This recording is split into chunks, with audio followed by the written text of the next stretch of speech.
ঢাকা বিশ্ববিদ্যালয় কেন্দ্রীয় ছাত্র সংসদ ডাকসু ও হল সংসদ নির্বাচনের প্রচারণার মধ্যেই রিটকারী প্রার্থী বিএম ফাহমিদ আলমকে ফেসবুকে এক শিক্ষার্থীর বাজে মন্তব্য নিয়ে সমালোচনার ঝড়। প্রতিবাদ জানিয়েছে বেশিরভাগ প্যানেলের প্রার্থীরা। মঙ্গলবার বেলা 12টায় টিএসসি থেকে বিক্ষোভ মিছিল বের করে ছাত্রদল। ক্যাম্পাসের বিভিন্ন এলাকা প্রদক্ষিণ করে উপাচার্যের কার্যালয়ের সামনে গিয়ে শেষ হয়।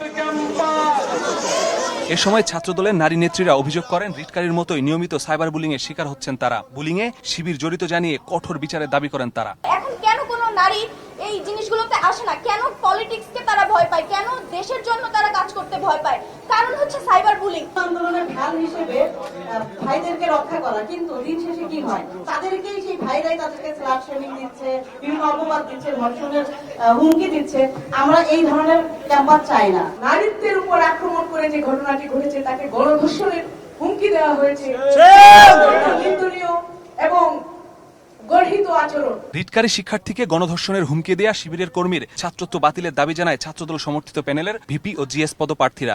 নির্বাচনকে যারা বিলম্বিত করবে, ডাকসু নির্বাচনকে যারা বিলম্বিত করতে চাইবে, ঢাকা বিশ্ববিদ্যালয়ের শিক্ষার্থীরা তাদেরকেই লাল কার্ড দেখাবে।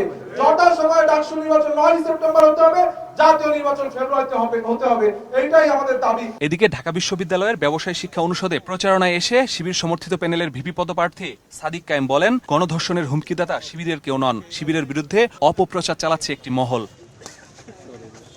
এছাড়াও মধুর ক্যান্টিনে সংবাদ সম্মেলন করে রিটকারী শিক্ষার্থীর প্যানেল অপরাজয় 71 ও অদম্য 24 প্যানেল হুমকিদাতা দৃষ্টান্তমূলক শাস্তির দাবি জানায়।